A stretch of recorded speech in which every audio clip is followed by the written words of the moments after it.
Pardon me for being late. Thank you, everyone who's sat in and waited for a few extra minutes here. We're trying to get our guest technically connected to what we're doing here. So I'm going to go through the housekeeping things. Let me just share screen real quick. Get my face off of here. This one or this one. Yeah. And we'll do the housekeeping while we're waiting for Steve Seymour to show up. I was on with him just a few minutes ago, and he was just having a small uh, technical glitch, and he should be joining us very shortly. So thanks again for hanging in there. Grab a cup of coffee, get your lunch, whatever. See that, right? Okay. Grab your lunch, and we'll get going here. We're going to talk about landlord to lender, smarter way to invest. And I think, not to steal or step on Steve's subject, but I think what he's going to talk about is getting away from tenants, taxes, toilets, and trash, and becoming more passive in your investing in real estate. So we're going to talk about that. But while we're waiting for him to show up, the lawyers have to have their say. So, we don't provide investment advice here. We're not CPAs, realtors, attorneys. We don't play them on TV. We're a neutral third party. We document everything you do in your self-directed IRA so that you are IRS compliant. And we will make sure that you do everything in accordance with the IRS. But we urge you, before you do anything in the self-directed arena, to consult your tax specialist, your CPA, your attorney if you need to, before you do anything here. I don't want to throw up my hands if you get in hot water and say, well, we're just a piano player, but like in the old Westerns, but that's pretty much it. So Steve Seymour has raised his hand. He's out there somewhere. Okay. What do we do here? There he is. Chat, rename, allow to talk. Allowed to talk, yeah. All right. Yeah, welcome to the technically challenged. Can you hear me now? Yeah, we can hear you now. All right. So he's chickened out and he's not going to be on All camera. right, Joe. Sorry for the delay Don't- here, and I apologize for Don't worry. waiting. Don't worry about it. We're gonna get rid of get my face off of here, and I'm just doing the disclosure again. This is this is intended strictly as educational material, and again, we're a neutral third party, and we can't endorse, recommend, or promote any investment product. So this is strictly for education. So I'm going to bow out of here and stop sharing. And Steve, I believe that you can go ahead and share your screen and we can get started. All right. Thank you, Michael. That's our producer over there. You can't see him, but he hovers. Guys, I appreciate your time. We were trying to do the camera from my phone and the video and audio and slides from my computer because my camera is not working and I'm at my beach house, so I didn't have a backup. That is what happened, and I apologize. That was 100% on my end, not on Camaplan's end. Just want to clarify Don't that. worry about it. Yeah, unfortunately, you were stuck with me as tech support. So we got Michael in here and we got everything going. So I think we're good to go. They say focus on your strengths. My strengths are not presenting and not technology. So, yeah. Right. I'm going to start off with a little quote.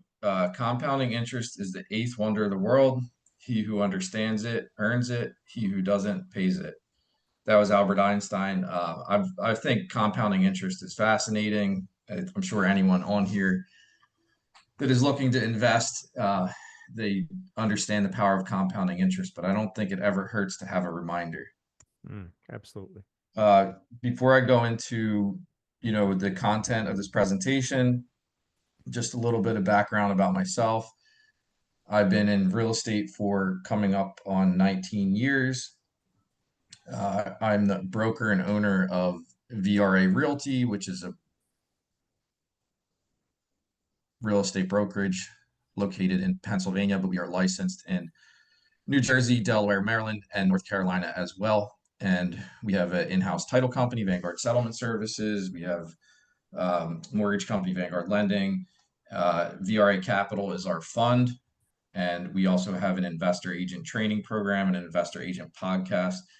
I just wanted to kind of go over a little bit of my background with that. So I started the brokerage about 10 years ago. We have about 120 agents, of which those 120 agents, about half of them are investors.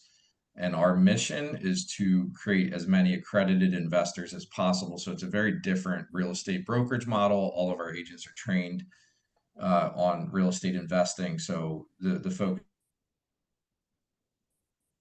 is not your traditional retail brokerage. I don't want to bore you guys with that, but I did want to share a couple pictures to put some faces. I think it's always important to give credit. I got a picture of Carl Fisher there in the center on the lower side or in the middle. Thank you. And that's on our podcast. I've known Carl probably since 2017. Actually went out on his fishing boat. I can't speak more highly of Camoplan, not just from the offer in terms of the services, but the people and the background behind the scenes. Carl's a genius. If you guys don't know who he is, you should really check him out. You could listen to him on my podcast. I'll send a link at the end. I also like to give credit to some people who had major influence on me. Above the video with me and Carl is me and Dave Van Horn. Dave's been my mentor and friend for about 15 years now.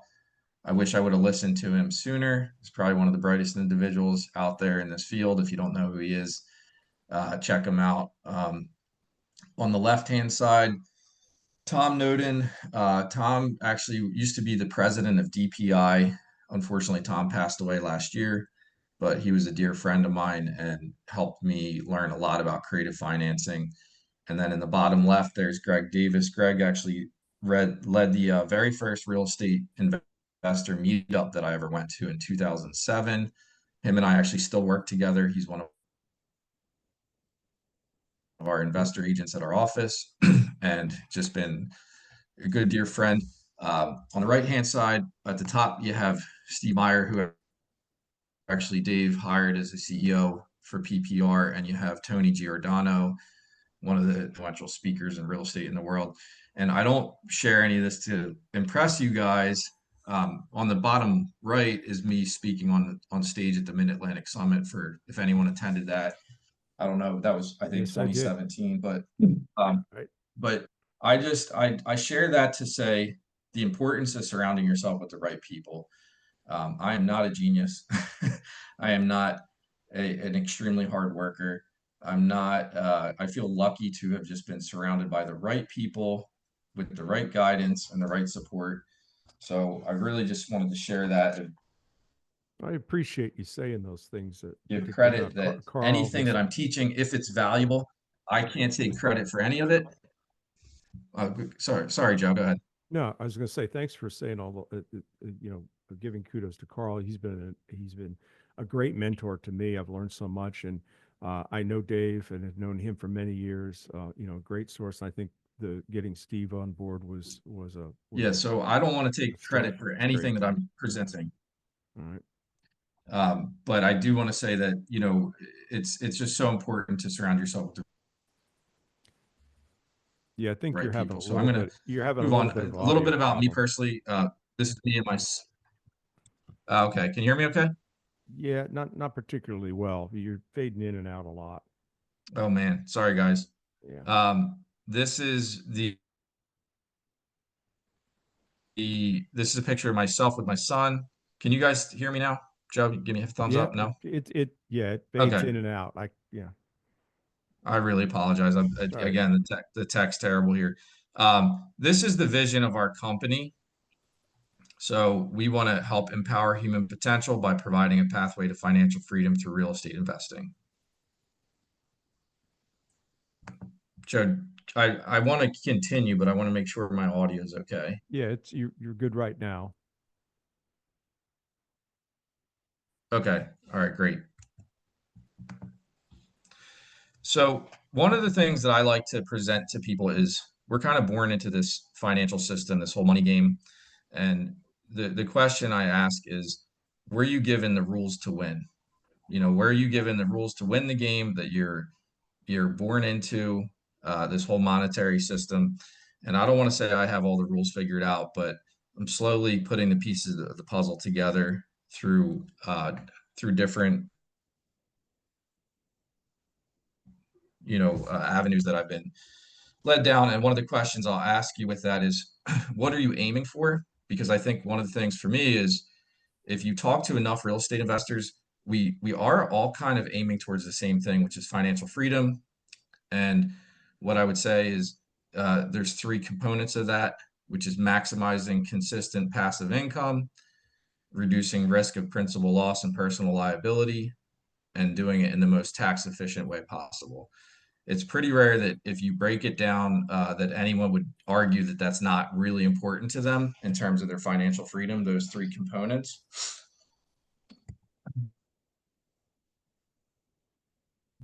And one of the things that I think most people look at, if you were to think about, the Susie Orman way to financial freedom, or the Dave Ramsey way to financial freedom, they talk about saving, minimizing your expenses. And if you break down your wheel of expenses, most people are going to think your housing is your largest expense. One of the big misconceptions is that housing and all these other things are your biggest expenses. It's actually taxes. So I want to present it in a way, and this is really just a representation. It's not, don't get so focused on the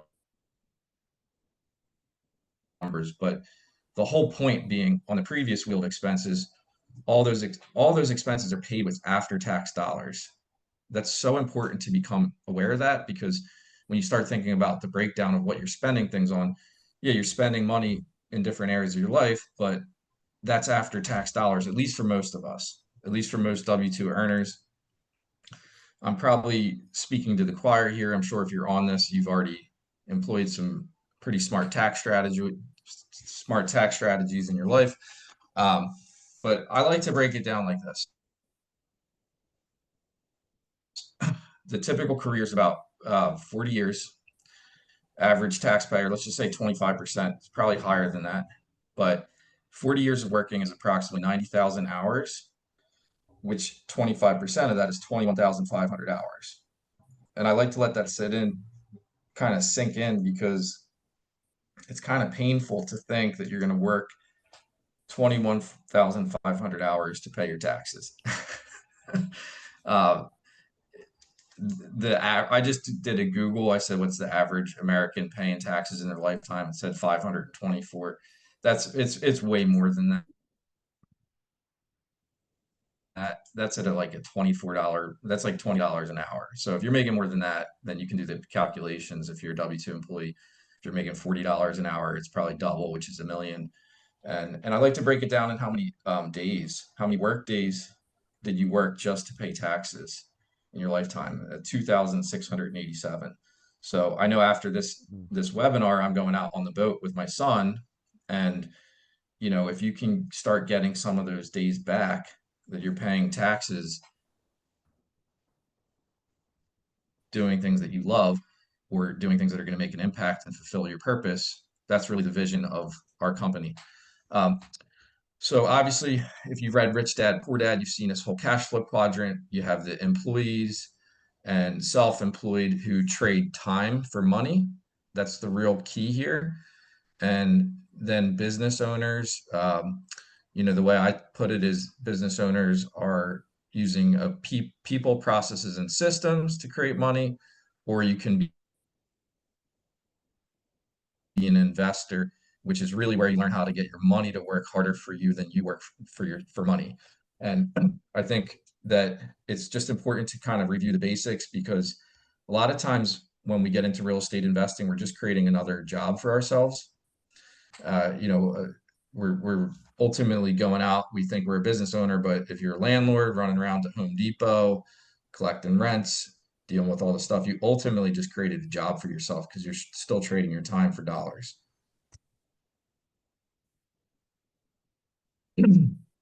On the slide with Dave Van Horn, I remember he said to me, I asked him if he would coach me, and he said, fill in a personal financial statement. And I kind of dismissed it. And I was like, why is that? Like, tell me where to find deals, what to do. And he said, your personal financial statement, this is your report card as an adult.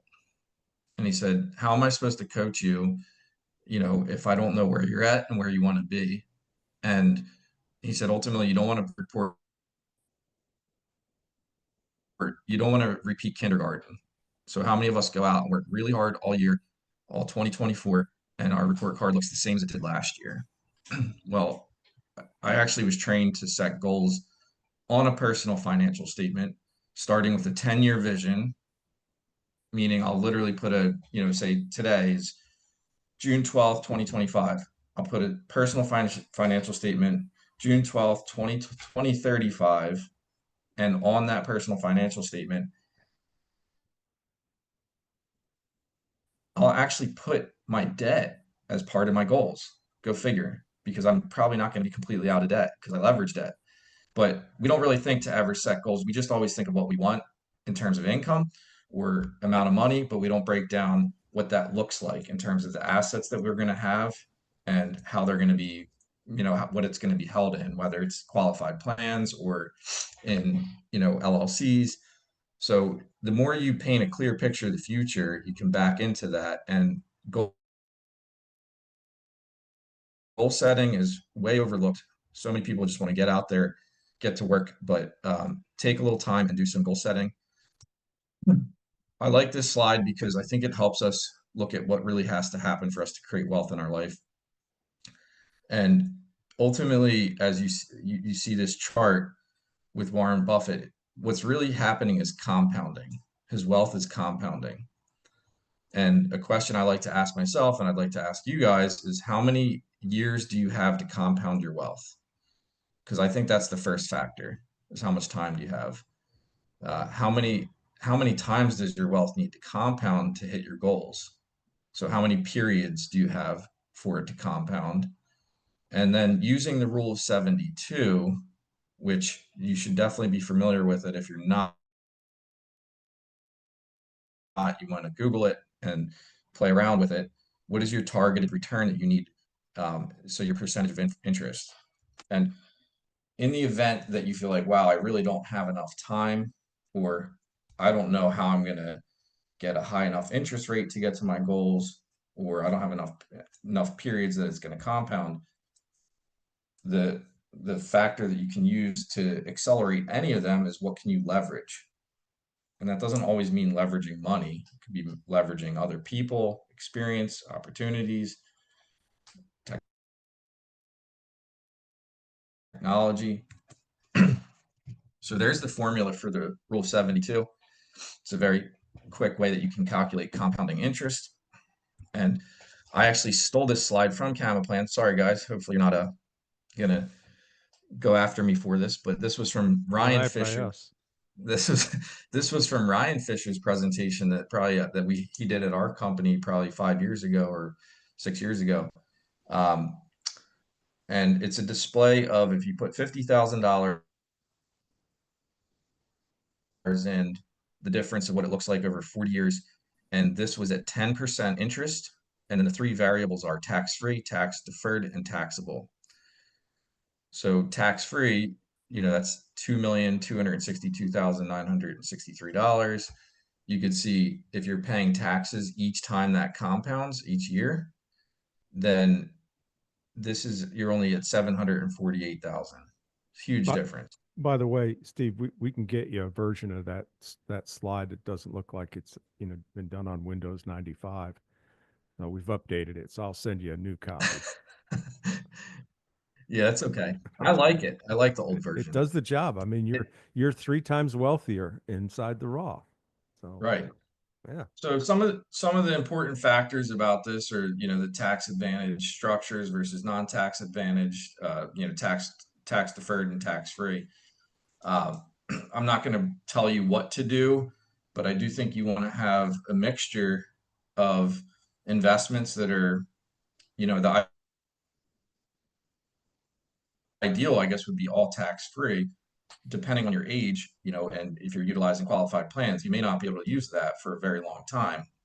So I like to take a combination of both, investing in qualified plans like a Roth IRA or 401k, and having that tax-free growth if it's a Roth, um, simultaneously investing in non-qualified structures like just individually in a trust, or what I typically use as an LLC. And then I use the real estate professional election. It's IRS 469 of the tax code to take accelerated depreciation. And I get massive amounts of tax deductions that I get to defer into the future. And most people typically roll that in with 1031s into trading up in larger properties or DSTs. So, I like to look at, am I investing in these tax advanced structures, or tax advantage structures, or am I getting the advantages of real estate outside of them? So for example, if you're doing private money lending, there's not really many tax advantages for that strategy. So I would really want that probably inside of a qualified plan, where if I'm buying real estate and I'm getting to take accelerated depreciation and take these massive losses, having that inside of an IRA is not all that beneficial because it's already tax-free growth. So I don't get to take the benefits of that, if that makes sense. Yeah, it These are all does. things that I just think. Joe, does that make sense the way I'm Yeah. presenting it? Yeah. I mean, it's not an either or thing. We say to, do both. We run into situations where someone's deriving income that they use to live out of rental properties. Well, if it's in an IRA, then you can't tap that. You can't get at that. So, Correct. yeah, and also, yeah, it's not an either or. You want to do both, and inside of the IRAs, you're of course not paying capital gains taxes either, and there's no depreciation clawbacks at the end when you sell it and that sort of thing. But yeah, to take advantage of those accelerated depreciation stuff, that you can't do that in the IRA. So I like it. Yeah, and I know, like, I also take a look at, like, are you passively investing? Are you actively investing? Uh, I'm not even talking about the IRA requirements. I'm just talking about in general. Um, what balance, if you go back to that personal financial statement, what balance are those assets? Because the reality is, if you're going to buy rentals and you're going to manage them yourself, even though the IRS looks at it as a passive income, it's not passive at all. It's a ton of work. You have to manage the townships, tenants, toilets, like as Joe was saying, but it's endless. It's endless amounts of work. The advantages are, you have control, you get to use leverage, you get to the depreciation, you get the appreciation. And when I say alpha, you get to apply your unique strengths to the deal that can really juice up your returns. The disadvantages, again, it's really time and energy, liability, and the reliance on yourself and scalability. How much can you really handle? So the passive investing, to me, uh, what I like to look at, I mean, there's other ways to do it, but I think private lending is great. I think investing in syndications and funds is a great avenue as well. Uh, I would say it's more truly passive, because I don't think there's anything that's 100% passive, because you still have to, if you're private lending, you still have to find the deal flow. If you're investing in syndications, you still have to, you still have to vet the operators and pay attention to what they're doing and which direction it's headed, and make sure you're somewhat diversified. Uh, the advantages are, pretty obvious. And, one thing that a lot of real estate investors don't look at is you have a massive reduction in liability as a private lender versus a landlord. You have a much reduced liability in a syndication or a fund versus a landlord, from a slip and fall. The disadvantages, it's the lack of control, and typically the lack of leverage. Sometimes you're getting the upsides of leverage though in a fund. Generally, if let's say you're lending out your own money, and you're doing private lending and you only have 100,000 to invest, well, you're not getting that leverage component, right? So these are all factors that you just want to think about.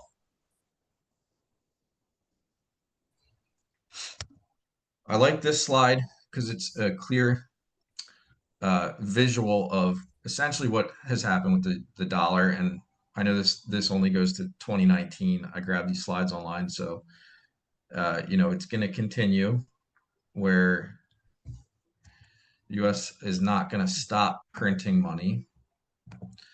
And if anyone's ever looked at this, it's Joe, is this slide Yeah, it's showing? pretty, yeah, it's showing. Yeah. And Okay, that's so always frightening to look at. So, yeah, and I'm not like trying to fear sell anything, but the way I look at it is the US dollar to me is a product. And the reason I share this is because I look at really why I like real estate is it's a hard asset, and I don't really think it goes up or down in value. And what I mean by that is the house that I live in, when I bought it for 385. The previous owner bought it for 40,000, hmm. and now it's worth 800,000. But guess what? The location hasn't changed. The size of the house hasn't changed. So the value that it provides is still a 4-bedroom, 2-bath house. It still provides a value of a roof and and shelter for a family with 2 kids or whatever, right? 4-bedroom house. But what really happened was the value of the dollar went down. So that's the way I look at it. And I know everyone has kind of their own take on it. But between the power of being able to borrow debt against real estate and then let it do its thing over time and then have a tenant pay for the asset, I find that to be an extremely powerful tool. So, so the next thing I want to get into is, we're all trying to figure out what we want to be when we grow up.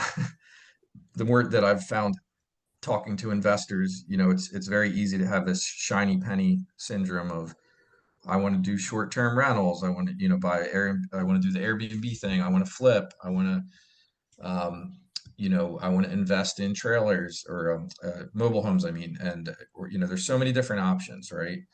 I want to become a hard money lender. Uh, I- I've suffered from this probably more than anyone.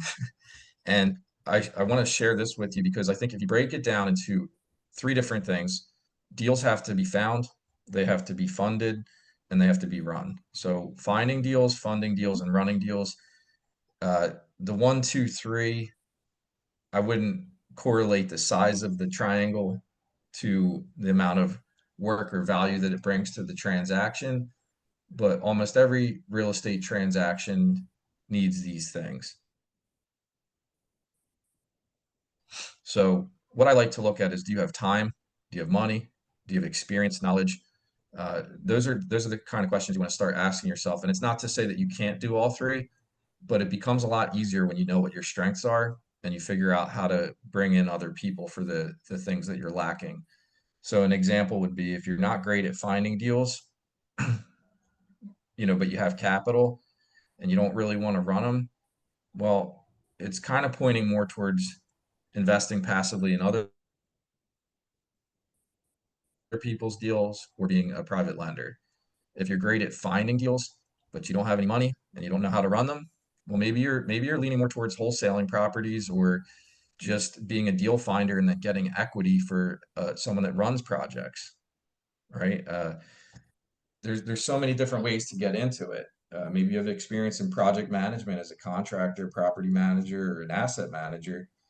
Well, you bring a lot of value to the table, but you don't have to be the one finding the deals, and you don't even necessarily have to be the one running them or funding them. So I'm really trying to get you to think about going back to that personal financial statement. Where do you want to be in the future? How are you going to get there? And then what unique strengths do you have that you can play to help you get to that point? I'm going to go into a little bit of the things that I've found for myself. I'm more of a deal maker. I like to put the deals together, which is sometimes a combination of finding them, but really just structuring them and structuring the capital. And the few ways that I've done this is initially was through not having any money. By function of not having money, I had to figure out a way to get the money into the deals. And I started doing a lot of subject to deals, taking over payments, seller financing, raising private money, commercial, learning how to use commercial loans and understanding the way that they're underwritten from a debt service coverage ratio standpoint, along with the appraisals. And then doing JVs and syndications, again, bringing in partners. They could be an equity partner or potentially taking over someone's existing LLC as another creative financing option. So this is actually this is a subject to deal, and I purchased this in 2019. Purchase price was 142. The existing debt was 125,662. This interest rate on the loan that the seller had was 3.25% because it was her primary. She had taken out a 30-year loan and she paid 16 years on that loan. So I acquired a 30-year amortization with 14 years left. Very powerful. It's very different from taking on a 30-year loan. The total sum paid over that 30-year period is substantial compared to what I would pay over the 14 years. But I get the benefit of the low payment of the principal, interest, taxes, insurance of $646 per month, plus the condo fee. It was say $17,000 out of pocket to close. You know, the rent was at the time 1,100, jumped it to 1,700. This is actually this slide's a little old. It's actually higher now, but the value is now 280. The current loan balance is 100,000. So essentially returned $180,000, which is essentially a 10x return, about 200% average annualized return. And that is actually done through a self-directed IRA through Camaplan. And that is a tax-free deal. Hey, Steve. And so my IRA is at Camaplan. I'm not just telling you to use them. I use them myself. One of our audience members wants to know if that mortgage was assumable. No, it was not. So it's taken subject to. So there are, subject to, back in the day, we used to have the HUD sheet. Now it's the CD and Alta, but on the HUD sheet, it was line 203 and 503. 203 on the buyer side, 503 on the seller side. And it would say subject to existing mortgage. So really what it is the debt is already there and you're transferring the deed. So you now control the deed. I don't personally have control of the deed, but Camaplan, FBO, Stephen Seymour IRA has control of the deed. And what that looks like is the seller has to be aware that that debt is still in their name. So it is a unique circumstance. These aren't out there all over. There's always the due on sale clause. So it is a risk without, there's risk with everything. The amount of equity that I always had that I had plan A, B, and C. Plan A, keep it until it's paid off because I'm getting such a low interest rate. Why pay off that debt? It's like almost free money. Plan B, if the loan got called, refinance it or pay it off. Plan C, sell it. Now, I'm not going to get into UBIT and unrelated debt finance tax or whatever it is. Joe, you could probably break it down. When you're using an IRA and there's leverage involved, here's the funny thing. You actually are, well, you will be subject to, you will potentially be subject to the tax similar to UBIT, which is a finance debt tax. Yes. And that's true. What happens though is if you are subject to it, guess what?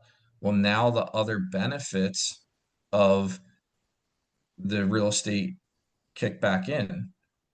The leverage component, well, that's why you're getting taxed, and the depreciation. So the depreciation, and now you can also use your other expenses to offset that income. So I don't want to get too complex with it, but based upon that, along with another exemption, which was as if it's rented out through a government subsidy. There was actually an exemption for that, and this happened to be a Section 8 rental, so that exemption was our way to not get triggered, by that tax. But again, I'm not an expert on that, and I don't want to go into all that. Steve, Go ahead. was that Alex wants to know if it was in a Roth or a traditional, whether it was It's a tax Roth. free. It's a Roth. So Alex, it's tax free. And I'd like to know, no, the 1,700 was the rent. And what are you netting out of that after expenses? I'm just curious as to how quickly you got your 17 and change out of pocket back into your pocket. What was it? It was Yeah, well, cash what's flow? nice is the condo actually covers all the exterior maintenance. Mm-hmm. The cash flow is well, the payment actually hasn't really changed all that much. So it's I'm going to say it's cash flowing approximately 500 per month. The There you go. biggest thing is All right. the appreciation, Mm-hmm. and this slide's very conservative. I mean, value. There's one that sold for 325, 2-bedroom, 2-bath condo. Um, so look, I wouldn't say this is the smartest strategy. And if you're going to do this and you have a 401k, from my understanding, it's better to do this type of transaction in a 401k versus a self-directed IRA from the finance debt tax Yeah, point, because UDFI doesn't apply. Yeah, you can correct. use the leverage component. It's just this was how I did this one. I think we all kind of learned from, I don't want to say our mistakes, but at the end of the day, it's still a home run deal. Mm-hmm. Uh, so going back to the slides, subject to seller financing, private money, commercial loans, debt service coverage, rents, JVs, syndications. What's cool about this? It's not that one of these has to be the only strategy. You can couple these together, meaning you can use a combination of them. So I'll call that a hybrid. This was an example of a hybrid deal where it's seller financing and a DSCR loan. And let's say the purchase price is 160, seller takes back second position, 30%. And I negotiated on this one a sliding scale, 1% interest for the first year, 2% for the second year, 3% third year, 4% fourth year, 5% fifth year, 5-year balloon. The local regional bank lent me 67.5%, which had me only putting in 2.5% equity, because the seller took back the 30% plus the 67. That's 97.5%. So my equity in was 2.5%. The property fully leased, PITI 1,187, rent 1,680, cash flow 493. Obviously, that's not net because I still have some, vacancy repairs management in there. I actually charged this seller 6% commission because I'm a seller. I mean, I'm a realtor, and it wasn't that I was charging him for doing the deal. It was just the way we structured it to have actually no money out of pocket, because I had the 2.5% down. The 6% covered me with getting the deal closed through title insurance, transfer tax, and that 2.5%, and actually walked out a settlement. Now, here's the kicker. I did this deal. I did this example showing you 160,000, but the real numbers, I lied, was 1.6 million. So this is actually an 8-unit building in Westchester. It doesn't look like it, but it's about 7,000 square feet. And the real numbers were 480,000 for the seller finance portion, 1,080,000. And the reason I just did that was because the same concepts apply to small deals as big deals. And if you think you can't do it on a bigger deal, well, guess what? It's actually easier. So I actually walked out of settlement with $6,000. I have no cash out of pocket. My return is infinite on this. This one I closed about 3 weeks ago. It's also a hybrid seller finance, seller second position. So I purchased it for 3.2 million. It's a 16-unit residential property in an amazing location. Seller took back a second position for 500,000, 3% for the first 3 years. During year 4 and 5 at 5%. The DSCR loan was 2.4 million. And I was into this deal for about 300,000 out of pocket, so approximately 10%. And Steve, Tanya wants to know, the bank had no problem with the seller financing portion of this? Well, they were fully disclosed on it, and what they're going to do is they're going to underwrite it. Every lender's a little different. You're definitely going to have some lenders that will not allow it, and it's key to explain to them and talk to the underwriter and let them know, reinforce that they're in first position. And the DSCR, believe it or not, actually covers both the first and the second. So they're in such a good spot from that standpoint. Is it an additional risk to that bank? In my opinion, not really. It's more of a risk to the seller. So, as long as the seller's comfortable with it, I think that's the bigger challenge. So I understand you're asking that question, but yeah, if you go to like a conventional lender and they're not going to allow the seller to do this. This is a commercial loan, and you're going to have to explain it to them a little bit. Actually, for this example, the previous one, when I first took this to the bank said, we're fine with the seller second, but you have to put at least 10% in. And I said, no, no, no. I said, this deal's really good. I actually said, I'm not putting any money in. And then they're like, he went to the board and he said, I talked to everyone. He's like, we'll do it with 5% in. I said, no. I said, absolutely not. I said, it completely pencils out. If you guys want it, I'm not putting any money in. And he came back and he said, Steve, can you please do 5 or 2.5%? And I'm like, fine, I'll do it 2.5%. But again, I was charging them a 6% commission. So that offset all of that. So it's a Steve, true just a quick, before you move on to the next 100% slide, deal. or you Go ahead. back Yep. there. Yeah, Aisha was asking it. She wants you to explain what you mean by the seller's second position, and were they still paying a mortgage? Were they paying mortgage? The seller, no. So the seller had a mortgage on this property, but his mortgage was about 800,000.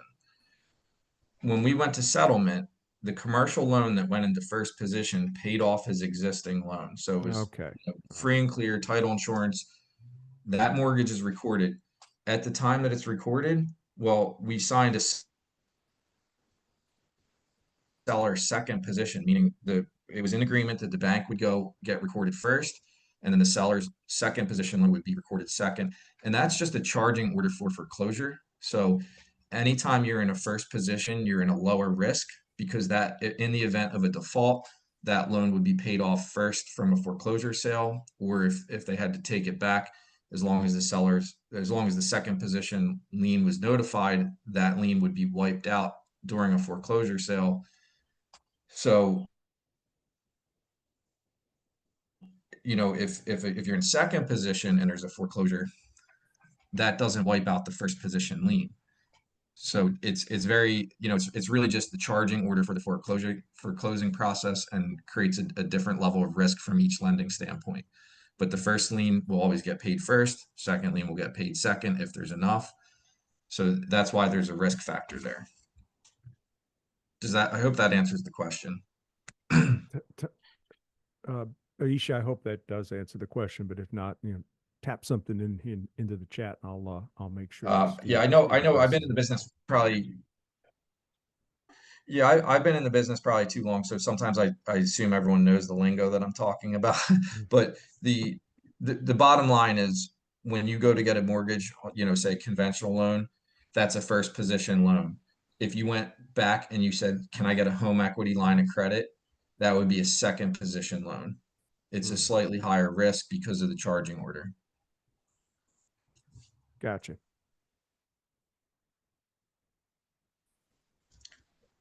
The key here is, when you look at all these different strategies, each one has its little nuances.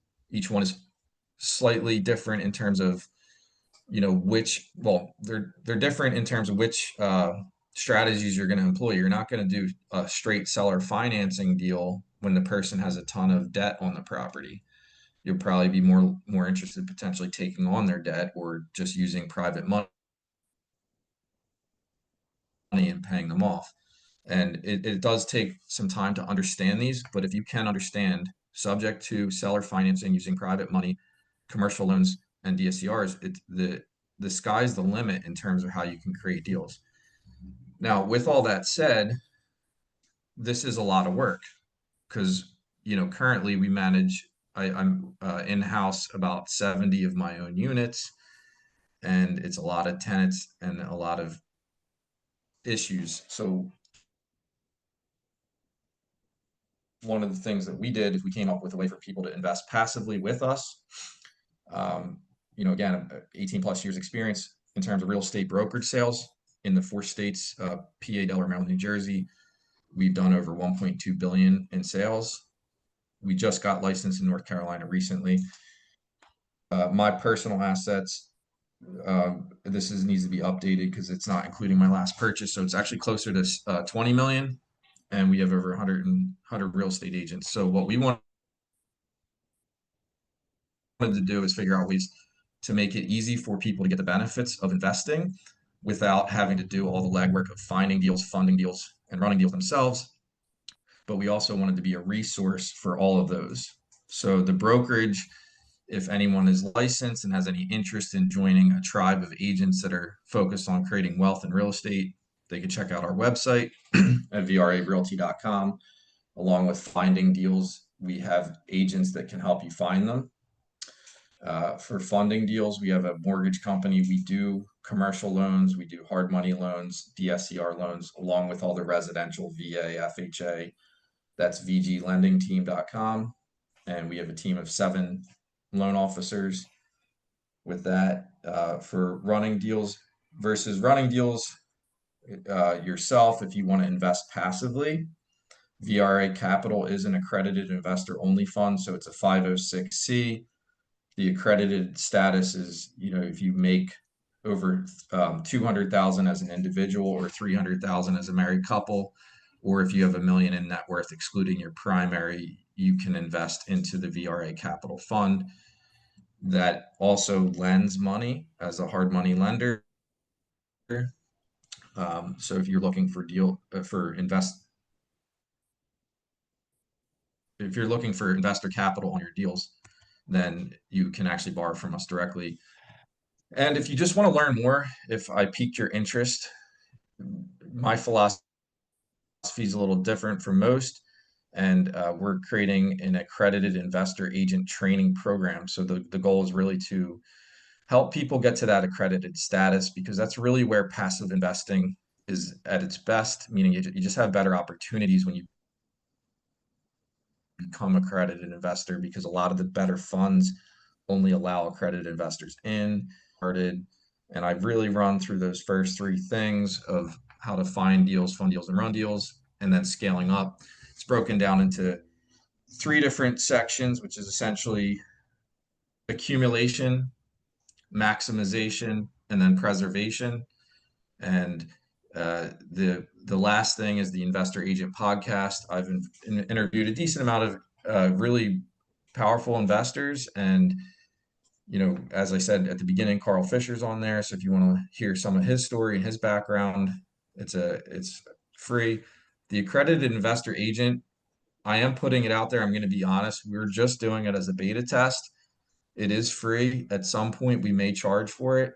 But ultimately, my request is that if you do go through the training videos, if you can just really provide feedback, because we're just looking to refine it and make it better. I hope this has been valuable. And if you guys have any other questions, I'm happy to answer them. Sure. Thank you so much, Steve. Just a couple of things. First, there was a question about a replay. Yes, a replay link will be sent to everyone who registers. And you might want to keep this in mind for future events that you're notified of that you can't make live. You'll always get the replay. So go ahead and sign up. It's in fact, half the registrants sign up knowing they're going to watch the replay anyway. And then Tanya was asking if the deal inside the self-directed IRA, do you still have the ability to control it? And as you said, tenants and property managers can be a lot of work. Yes, you can control it. Your IRA or your 401k orchestrates everything. This is something when we go to talk to landlord groups is a little difficult for the experienced ones to understand sometimes, because they like having their hands on the properties. But if they're accumulating a large inventory, a portfolio of doors, they're going to end up having the tradespeople and all of the people who would do work on the property and and everything else associated with the property there. So it really allows you to focus on the business of owning uh, rental properties instead of focusing on maintaining rental properties.